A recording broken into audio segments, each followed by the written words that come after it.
নমস্কার বন্ধুরা, কেমন আছো তোমরা সবাই? তো আজকে দেখো আমি আরও একটি রেসিপি নিয়ে এসেছি। তো রেসিপিটা হচ্ছে খিচুড়ি, তার সাথে আমি রান্না করব হচ্ছে বেগুন ভাজবো, নিরামিষ খিচুড়ি। তো চলো পুরো ভিডিওটা কিন্তু দেখতে থাকো। এখানে আমি চাল নিয়েছি, এই মগটা 2 মগ চাল নিয়েছি। যতটা পরিমাণে চাল নেব ততটা পরিমাণে ডাল নেব। তো এখানে আমি 2 বাটিতে 2 রকমের ডাল নিয়েছি, মুগের ডাল আর মুসুরের ডাল। তোমরা চাইলে এক রকম ডাল দিয়েও তৈরি করতে পারো খিচুড়িটা। তো এখানে আমি 2 রকম ডাল নিয়েছি, তোমাদেরকে একটু দেখিয়ে দিলাম।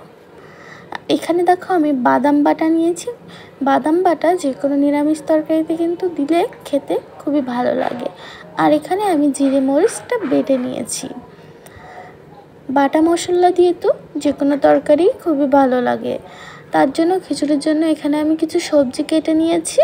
এই যে এখানে আমি কুমড়ো দেখো বড় বড় করে সাইজ করে নিয়েছি। কুমড়ো আর আলু দেব, আর বেগুনটা আমি ভাজি করব।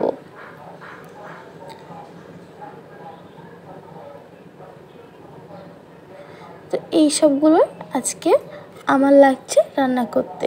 তো চলো প্রথমেই আমি চালটা ভেজে নেব। তার জন্য এই যে কড়াইতে সরিষার তেল দিয়ে দিলাম, তারপরে চালগুলো দিয়ে দেব। দিয়ে অনেক সময় ধরে কিন্তু চালটা ভাজতে হবে। চালটা ভাজার কাছে কিন্তু খিচুড়িটা ভালো লাগবে। এই যে এখানে আমার ভাজা হয়ে গেছে, তো আমি একটি পাত্রে ভাজা জিনিসগুলো সবগুলোই লাবিয়ে নেব। লাবানো হয়ে গেছে, একই কড়াইতে আমি ডালটা ভেজে নেব। ডালটা ভাজার জন্য সরিষার তেল দিয়ে দিলাম, তারপরে ডালটা দিয়ে সুন্দরভাবে কিছুক্ষণ ধরে আমি ভেজে নেব। অবশ্যই অনবরত নাড়তে থাকতে হবে, না হলে ডালটা পুড়ে যেতে পারে।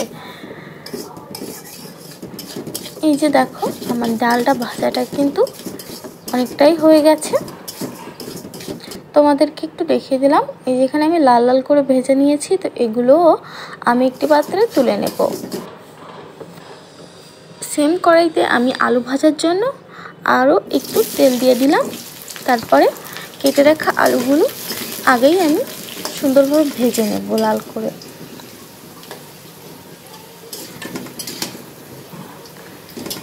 এই যে দেখো আমার আলুগুলো ভাজা হয়ে গেছে।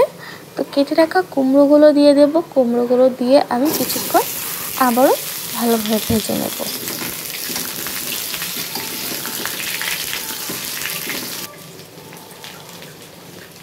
আর এখানে দেখো গোটা জিরে নিয়েছি, তারপরে শুকনো ঝাল আস্ত নিয়েছি, গোটা গরম মশলা আর তেজপাতা দিয়ে আগে আমি একটু ভেজে নেব। তারপরে আমি সব রকম মশলা দিয়ে দিয়েছিলাম, হলুদ, ঝাল, বাদাম বাটা আর ডালটাও দিয়ে একসাথে ভেজে এই যে লাভিয়ে নিয়ে আসলাম। এখানে সবগুলোই ভাজার জিনিস আছে। তো চলো এরপরে ঝোলের ওপরে দেওয়া যাক। আজকে আমি রাইস কুকারে রান্না করব, তার জন্য এই যে এখানে রাইস কুকারে আমি আমার পরিমাণ মতো জল দিয়েছি মেপে। তারপরে সবগুলো ভাজা সবজি, ডাল, চালগুলো দিয়ে দেব। দিয়ে খুন্তির সাহায্যে আমি একটু ঘুটে নেব। এইভাবে বাসায় বানালে কিন্তু অনেক সুন্দর খেতে হবে খিচুড়িটা।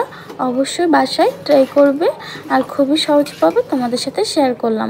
এরপরে আমি ঢাকনিটা দিয়ে কিছুক্ষণ ঢেকে রেখে দেব। তারপরে আমি এই যে বেগুনটা কেটে রেখেছিলাম, তো সেটাই ভাজার জন্য বেগুনটা নিয়ে নিলাম। উপর দিয়ে লবণ আর অল্প পরিমাণে হলুদ দিয়ে আমি মাখিয়ে নেব। খিচুড়ির সাথে কিন্তু খেতে হয় এমন কোনো জিনিস, বেগুন ভাজি আছে, ডিম ভাজি আছে, যে কোনো ভাজি দিয়ে খাওয়া যায়। তো এখানে আমি নিরামিষ করব, সেজন্য এখানে শুধু আমি বেগুন ভাজি দিয়েই তোমাদের সাথে শেয়ার করছি। তো বেগুন ভাজার জন্য এই যে এখানে আমি কড়াইতে সরিষার তেল দিয়ে দিলাম। এরপরে এক এক করে বেগুনগুলো সব দিয়ে দেব।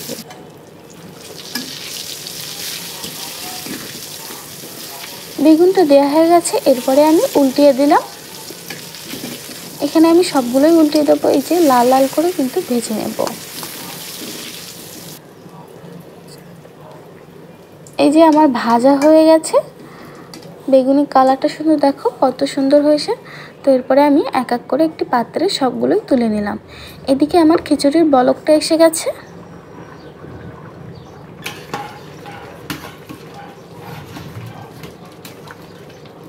সব সবজি ডাল সবগুলোই কিন্তু ফুটে গেছে, সিদ্ধ হয়ে গেছে। তো এরপরে আমি ওপর দিয়ে একটু পাঁচফোড়নের গুঁড়ো আর গরম মশলার গুঁড়ো আর দিয়ে দেব 1 চামচ পরিমাণে চিনি, দিয়ে আবারও সুন্দরভাবে ঘুটে রেখে দেব।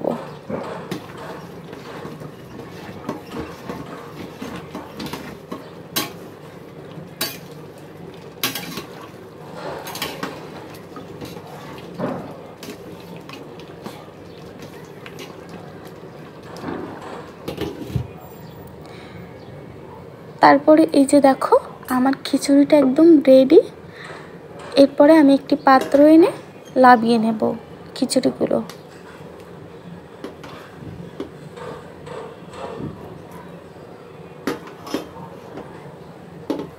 মাখা মাখা খিচুড়ি খেতে খুবই ভালো লাগে আমার। আর তার সাথে যদি থাকে বেগুন ভাজি তাহলে তো দিনটা খুবই ভালো যায়। এই যে এখানে আমি বেগুন ভাজি আর খিচুড়ি নিয়ে চলে এসেছি। দেখো কত সুন্দর কালার এসেছে খিচুড়িটার। আর কেমন লেগেছে ভিডিওটা অবশ্যই কিন্তু জানাবা। আর আমার এই ভিডিওটা দেখে অবশ্যই তোমরা বাসায় ট্রাই করে জানাবা কেমন লেগেছে ভিডিওটা। এই যে তো আজকে আমার রেসিপিটা ভালো লাগলে অবশ্যই একটি লাইক, কমেন্ট আর সাবস্ক্রাইব করে দিবা।